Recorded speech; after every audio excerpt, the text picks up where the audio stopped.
السلام علیکم ورحمۃ اللہ وبرکاتہ۔ پیارے بھائیوں، میں نے آپ کے لیے ایک بہترین ٹاپک لایا ہے۔ آئیے چلتے ہیں ہم اپنے ٹاپک کی طرف۔ الحمدللہ وکفی وسلام علی عبادہ الذین اصطفی، اما بعد فاعوذ باللہ من الشیطان الرجیم، بسم اللہ الرحمن الرحیم۔ السلام علیکم ورحمۃ اللہ وبرکاتہ۔ ہمارے آج کی موضوع ہے حاجیوں سے واپسی کے وقت ملاقات کہاں کریں۔ پیارے بھائیوں، 2024 عیسوی کا حج ہو چکا۔ خوش قسمت حضرات جن کو حج کرنے کا سنہرا موقع ملا تھا، اب وہ اپنے اپنے وطن واپس ہونے لگے ہیں۔ ان حجاج کرام کے گھر والے، رشتہ دار، دوست و احباب اور متعلقین خیر و عافیت کے ساتھ ان کی واپسی کا بڑی شدت سے انتظار کر رہے تھے۔ بہت سے لوگ یہ امید لگائے ہوئے ہوں گے کہ حجاج کرام مکہ مکرمہ اور مدینہ منورہ کے قیمتی تحفے، زمزم کا پانی اور کھجوریں لائیں گے، اور اس طرح ہمیں بھی وہاں کی برکتوں سے لطف اندوز ہونے کا شرف حاصل ہوگا۔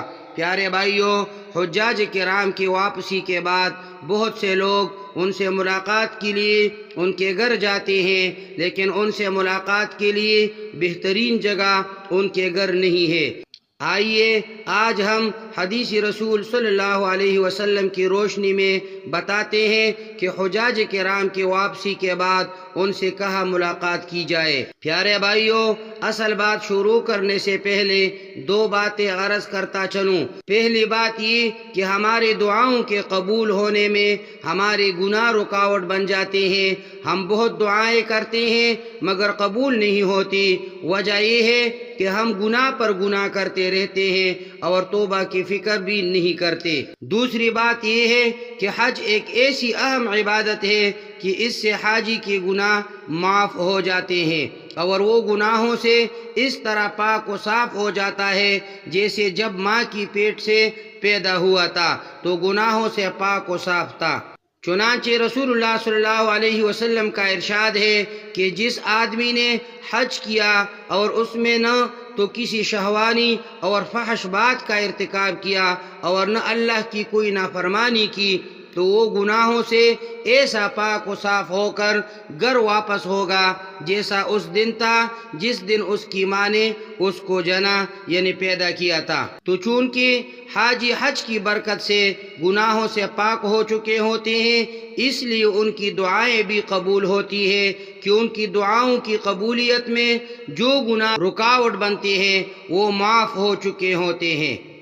اور حاجی کی دعا کی قبولیت اس وقت تک پکی رہتی ہے جب تک وہ اپنے گھر میں داخل نہ ہو، کیونکہ گھر میں داخل ہونے کے بعد ہو سکتا ہے کہ کسی معاملے میں آنے کی وجہ سے پھر اس سے کوئی گناہ سرزد ہو جائے اور اس کی دعا کی قبولیت میں رکاوٹ بن جائے۔ اس لیے اللہ کے رسول صلی اللہ علیہ وسلم نے ہدایت دی ہے کہ حاجیوں کے اپنے گھر میں داخل ہونے سے پہلے ان سے ملاقات کرو، اور ملاقات کے وقت 3 کام کرنے کا حکم دیا۔ نمبر 1، حاجی سے سلام کرو۔ نمبر 2، مصافحہ کرو۔ نمبر 3، ان سے یہ درخواست کرو کہ میرے لیے مغفرت یعنی بخشش کی دعا کرے، کیونکہ وہ خود بخشائے ہوئے آئے ہیں اور ان کی دعا کی قبولیت میں کوئی رکاوٹ نہیں ہے۔ چنانچہ حضرت ابو ہریرہ رضی اللہ تعالی عنہ سے روایت ہے کہ رسول اللہ صلی اللہ علیہ وسلم نے ارشاد فرمایا، جب تم کسی حاجی سے ملاقات کرنا چاہو تو اس کے اپنے گھر پہنچنے سے پہلے اس کو سلام کرو اور مصافحہ کرو، اور اس سے اپنے لیے مغفرت کی دعا کرنے کے لیے کہو، کیونکہ وہ اس حال میں ہے کہ اس کے گناہوں کی مغفرت کا فیصلہ ہو چکا ہے۔